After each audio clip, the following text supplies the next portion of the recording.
Amém, glória a Deus. Meus irmãos, boa noite, que a graça e a paz do Senhor seja com cada um de vocês. Nessa quinta-feira a gente gostaria de estar compartilhando, dando continuidade ao projeto que a gente tem nessa semana de cada dia estar refletindo sobre momentos que Jesus viveu pouco antes da sua morte e da sua ressurreição. Eu gostaria nessa noite de estar falando com os irmãos do que a palavra de Deus nos diz lá no Evangelho de João, no capítulo 13, do versículo 1 até o versículo de número 17. O texto bíblico diz assim: antes da festa da Páscoa, Jesus sabia que havia chegado sua hora de deixar este mundo e voltar para o Pai. Ele tinha amado seus discípulos durante seu ministério na terra e os amou até o fim. Estava na hora do jantar, e o diabo já havia instigado Judas, filho de Simão Iscariotes, a trair Jesus. Jesus sabia que o Pai lhe dera autoridade sobre todas as coisas, e que viera de Deus e voltaria para Deus. Assim levantou-se da mesa, tirou a capa, enrolou numa toalha na cintura. Depois derramou água numa bacia e começou a lavar os pés dos seus discípulos, enxugando-os com a toalha que estava em sua cintura.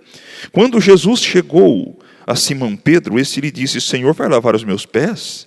Jesus respondeu: você não entende agora o que estou fazendo, mas um dia entenderá. Lavar os meus pés? De jeito nenhum, protestou Pedro. Jesus respondeu: se eu não os lavar, você não terá comunhão comigo. Simão Pedro exclamou: Senhor, então lava também as minhas mãos e a minha cabeça, e não somente os pés. Jesus respondeu: a pessoa que tomou o banho completo só precisa lavar os pés para ficar totalmente limpa. E vocês estão limpos, mas nem todos. Pois Jesus sabia quem o trairia. E foi a isso que se referiu quando disse: nem todos vocês estão limpos. Depois de lavar os pés deles, Jesus vestiu a capa novamente, retornou ao seu lugar e perguntou: vocês entendem o que eu fiz? Vocês me chamam de mestre e senhor, e têm razão, porque eu sou. E uma vez que eu, seu senhor e mestre, lavei seus pés, vocês devem lavar os pés uns dos outros. Eu lhes dei um exemplo a ser seguido. Façam como eu fiz a vocês. Eu lhes digo a verdade: o escravo não é maior que o seu senhor, nem o mensageiro é mais importante do que aquele que o envia. Agora que vocês sabem essas coisas, serão felizes se as praticarem. A introdução desse texto, irmãos, nos deixa aqui maravilhados. O texto começa dizendo: Jesus sabia que havia chegado a sua hora de deixar este mundo e voltar para o Pai. Na última terça-feira eu até estive meditando brevemente a respeito do fato de que Jesus, Ele conhece cada momento, cada situação que ele tinha de viver, e mesmo sabendo de cada uma delas, Jesus, sendo ele Deus, ele se esvazia da sua glória, ele assume a forma humana e ele vive plenamente cada situação, cada momento que ele tem que viver, sem fugir de nenhum deles. Ele não se apressa, ele não quer queimar etapas. Ele cumpre cada etapa da sua vida, vivendo tranquilamente, descansando em Deus, se submetendo à soberana vontade de Deus. Jesus não começa o seu ministério antes do tempo certo. O texto bíblico lá de Lucas nos diz que Jesus tinha cerca de 30 anos quando ele iniciou o seu ministério. Ele viveu 30 anos aqui, ele não ficou afobado, afoito. No momento certo ele começou. Durante o seu ministério, durante os seus 3 anos de ministério terreno, o texto nos fala que Jesus amou os seus discípulos e, tendo-os amado, ele os amou até o fim. O versículo de número 2 nos diz isso. cada um dos atos que Jesus realizou demonstra de uma forma plena o seu infinito amor pelos seus discípulos e também por cada um de nós que cremos no Senhor Jesus Cristo por intermédio da pregação que os apóstolos iniciaram há 2000 anos atrás. Jesus demonstrou esse amor de uma maneira concreta. Jesus demonstrou amor pregando, ministrando a santa palavra de Deus, o santo evangelho, chamando os pecadores ao arrependimento. Jesus mostrou o seu amor edificando os seus discípulos e até nos menores detalhes. Jesus cuida da vida de cada um dos seus discípulos. Agora, quando está perto o momento em que Jesus deveria morrer na cruz pelos nossos pecados, o texto inclusive fala que o diabo já havia instigado Judas Iscariotes a trair Jesus. E o texto nos fala que Jesus, vivendo esse momento, Jesus sabia, versículo 3, que o Pai lhe dera autoridade sobre todas as coisas, que ele tinha vindo de Deus e que ele voltaria para Deus. Percebe como que Jesus olha para o seu ministério de uma maneira abrangente? Ele sabe de onde ele veio, ele sabe o que ele veio fazer em cada momento, e ele sabe também o que vai acontecer no futuro, ele sabe que ele vai voltar para Deus. Mas mesmo a expectativa futura não leva Jesus a desprezar o momento presente, ele enfrenta cada momento. Aqui, nessa situação específica em que os discípulos estavam ceando, por que Jesus lavou os pés dos discípulos? Talvez a gente fique pensando, qual o sentido disso? Na nossa cultura, alguém chegar num lugar para, de repente, almoçar, ou jantar, ou cear, na nossa realidade isso não se faz necessário, mas antigamente, lá na Judeia, lá na Galileia, quando as pessoas normalmente não tinham carro, viajavam a pé por estradas poeirentas. Quando a pessoa caminhava pelas estradas, o pé daquela pessoa ficava tudo sujo de poeira, tudo sujo de terra. E as mesas não eram como as nossas, a gente tem uma mesa de mais ou menos 90 centímetros de altura e a gente senta ao redor da mesa com cadeiras. As mesas eram bem baixas e as pessoas se deitavam quase, ou se reclinavam, com os pés afastados para trás e com o rosto e o peito para frente, perto da mesa, para ir tirando dos alimentos da mesa. Então, imagine, irmãos, alguém com o pé sujo num lugar onde você tivesse que se reclinar.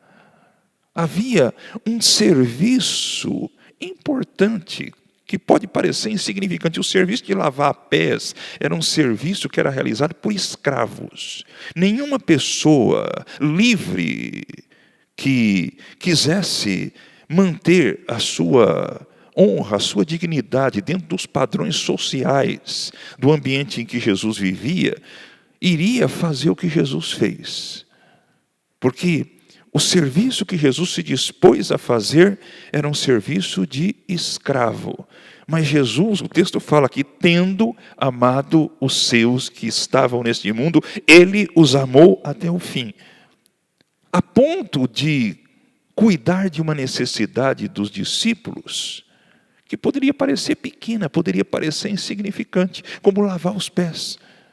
Mas Jesus cuidou dos seus discípulos. O texto fala que Jesus, sabendo, é interessante que o evangelista ele destaca a glória de Jesus.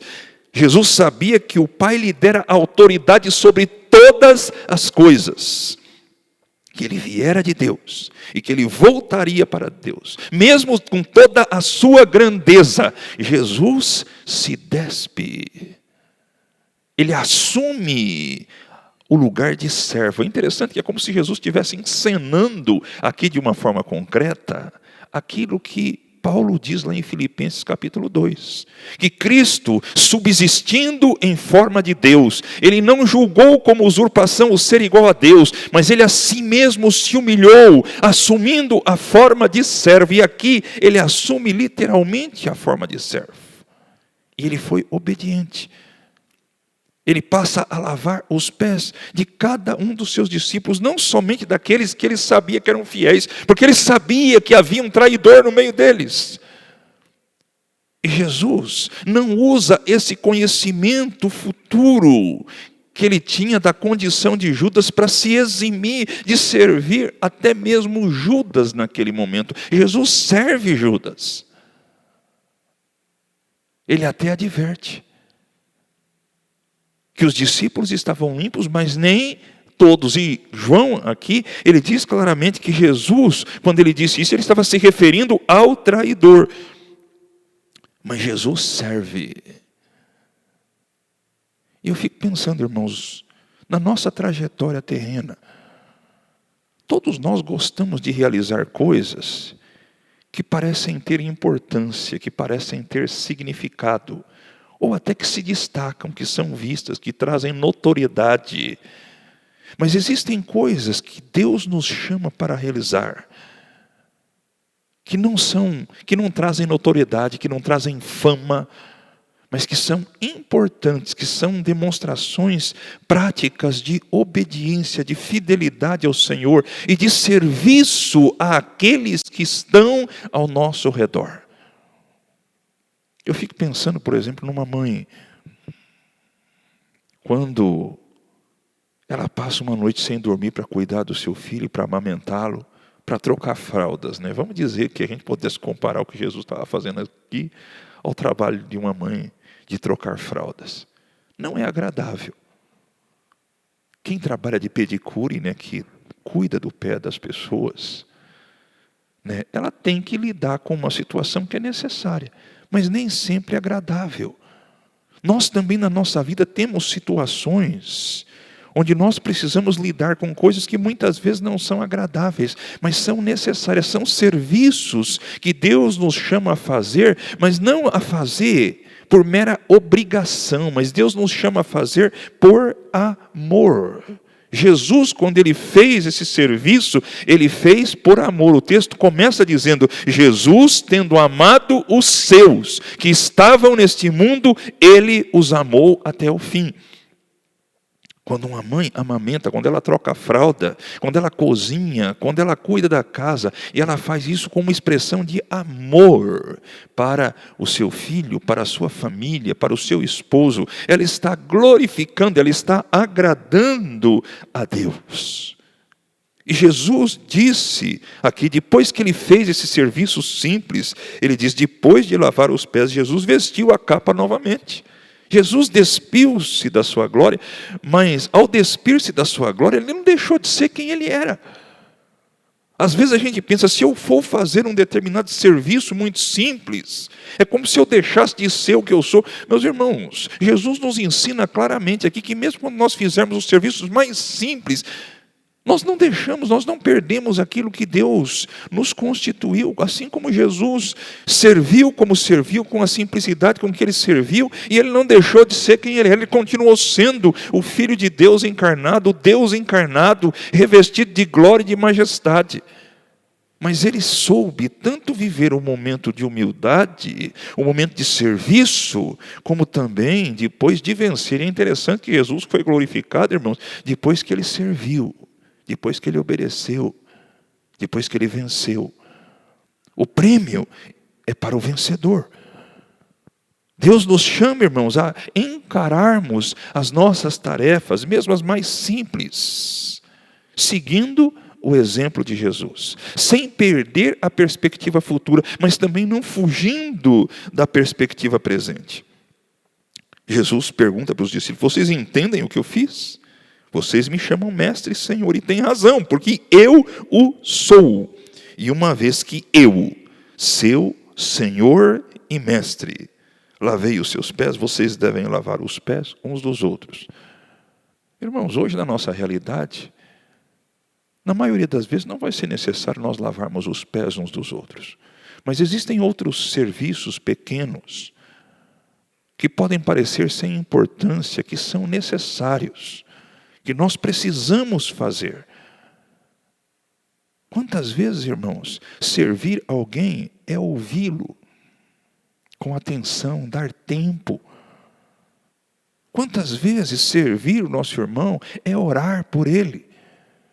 Quantas vezes servir o nosso irmão é ter paciência com ele, é ajudá-lo, é explicar, é fazer alguma coisa que ele não pode fazer e que ele está necessitado, é se compadecer dos nossos irmãos. Jesus disse: eu lhes dei um exemplo a ser seguido, façam como eu fiz a vocês.